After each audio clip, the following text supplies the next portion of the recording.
तो मंत्रियों से सर्वप्रथम हम अपनी इस प्यारी प्रजा का हाल जाना करते हैं। विशेष कुछ समय से जब ते राम ब्याह घरे आए, नित नव मंगल मोद बधाए। जब से हमारे चारों पुत्रों का विवाह हुआ है, अयोध्या में चारों तरफ खुशियां मनाई जा रही हैं, उत्साह मनाए जा रहे हैं, बधावे बजवाए जा रहे हैं। राजमंत्री विचार कर रहे हैं, कहीं हमारे महलों की इन बधावों की आवाज इतनी तीव्र तो नहीं हो गई कि हमारी अयोध्या में निवास करने वाली इस प्यारी प्रजा के कष्ट को हम ना सुन पा रहे हो। यदि हमारी इस प्यारी प्रजा में किसी का भी जीवन कष्ट में यापन हो रहा है, तब तो हमारा इस सिंहासन पर बैठना ही व्यर्थ है। राजमंत्री,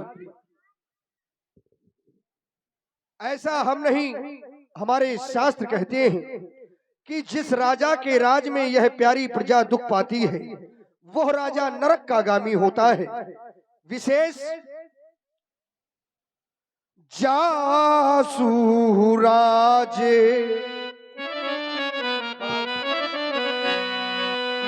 जासु राजे प्रिय प्रजा दुखारी, सो न पोवसे, हाँ सो न पोवसे नरक अधिकारी, सो न पेवसे। वह राजा नरक का गामी होता है जिस राजा के राज में यह प्यारी प्रजा दुख पाती है। राजमंत्री, वही राजा समाज में शोचनीय होता है, निंदनीय होता है।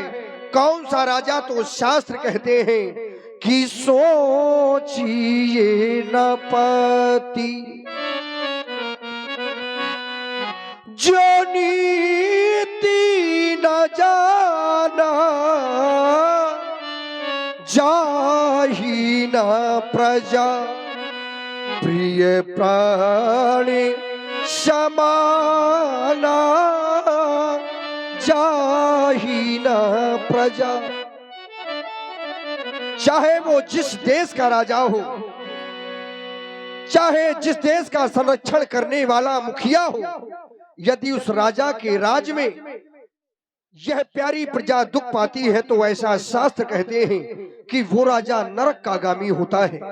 राजमंत्री, हमने तो देखा यहाँ तक है कि ये पहने जरी के चीथड़े ऐश का सामान समझे हैं और इस प्यारी प्रजा को गुलाम समझे हैं, स्वयं को भगवान समझे हैं। धिक्कार है ऐसे लोगों के जीवन पर। थोड़ा सा धन, थोड़ा सा यश, थोड़ा सा वैभव प्राप्त होने के बाद में व्यक्ति के जीवन में अहंकार आ जाता है।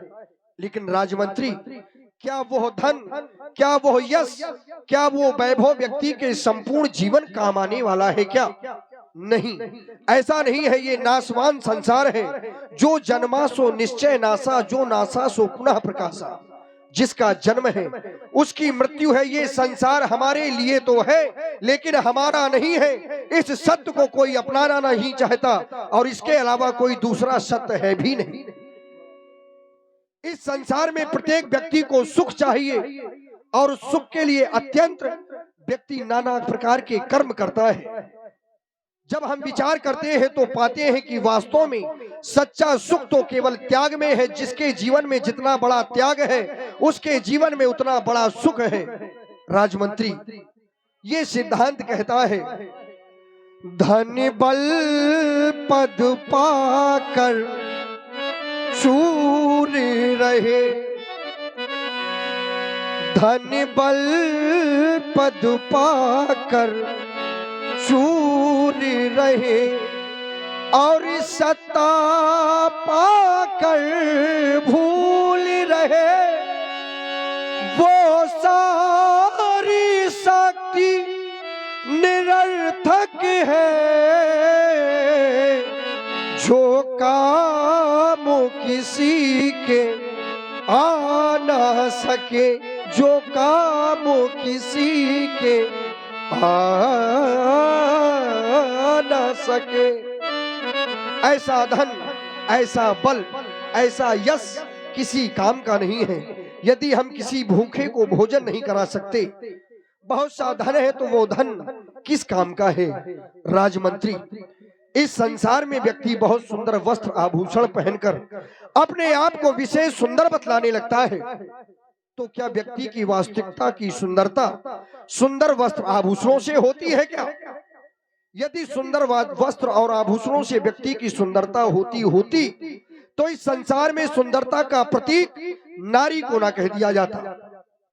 इस संसार में सबसे अधिक सुंदर कौन? तो उत्तर प्राप्त होगा कि इस संसार में सबसे अधिक सुंदर नारी है। विचार करने लगे ज्ञानी जन, क्या संसार में प्रत्येक नारी सुंदर कहलाने के योग्य है क्या? तो उत्तर में प्राप्त हुआ कि नहीं, संसार में केवल वही नारी सुंदर कहलाने के योग्य है, वही समाज में प्रशंसनीय है जिस नारी के जीवन में लज्जा का समावेश है। जिस नारी के जीवन में लज्जा नहीं है, मर्यादा नहीं है, धर्म नहीं है, ऐसी नारी का जीवन तो उसी प्रकार से बतला दिया गया है जैसे कि यह व्यक्ति का जीवन परमात्मा के नाम के बिना होता है। बुद्धि बड़ी चतुराई बड़ी है और सुंदरता तन में प्रगटी है। परमात्मा ने स्वरूप दिया है, विवेक करने के लिए बुद्धि दी है, लेकिन उसका सही सदुपयोग कब व्यक्ति कहाँ करता है, इसका विशेष ध्यान होना चाहिए। तभी तो कवियों ने कह दिया, बुद्धि बड़ी चतुराई बड़ी है और सुंदरता तन में प्रगटी है। इंद्र के द्वार गजेंद्र हजारन, सो इंद्रहु की कछु नाही घटी है। बिन हरि नामो समझ जिए प्राणी, सो सुंदर नारी की नाके कटी है। बिन हरि नामो समझ जिए प्राणी, सो सुंदर नारी की नाकी कटी है। सुख चाहिए प्रत्येक व्यक्ति को। समाज लगी थी, प्रश्न कर दिया गया कि संसार में सबसे अधिक सुख किसके पास है? विचार करने योग्य बात है। इस संसार में कोई भी ऐसा व्यक्ति नहीं है जिसे सुख की चाह ना हो, सुख की भूख ना हो। तो सुख कहां प्राप्त होगा? ज्ञानियों की समाज में यह प्रश्न रख दिया गया, तो ज्ञानियों के द्वारा उत्तर निकल के आया। एक निर्धन व्यक्ति वहीं पर बैठा था। उस निर्धन व्यक्ति ने अपनी सहमति दी कि मेरे पास धन नहीं है। शायद जिस व्यक्ति के पास अधिक धन होगा, जीवन उसका प्रसन्नता से यापन हो रहा होगा। राजमंत्री, तभी वहीं पर निर्धन व्यक्ति के विचार सुने। निर्धन कहे धनवान सुखी है और धनवान कहे सुखी राजा को भारी। राजा कहे चक्रवर्ती सुखी है और चक्रवर्ती कहे कि इंद्र सुखारी। इंद्र कहे वह विष्णु सुखी है और विष्णु कहे कि संते सुखारी।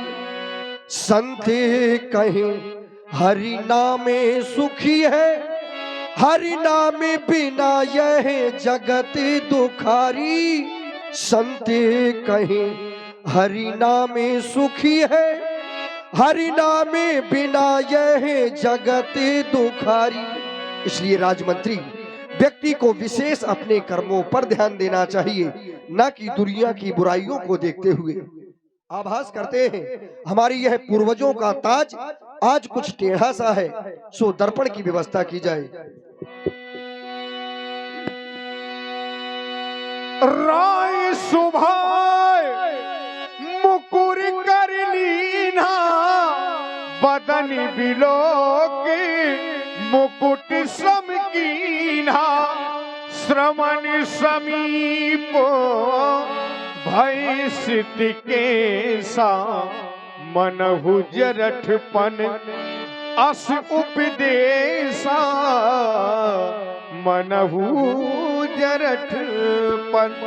आज कानों के समीप के बाल यह उपदेशित कर रहे हैं कि राजा दशरथ, तुम्हारा चौथापन आ गया।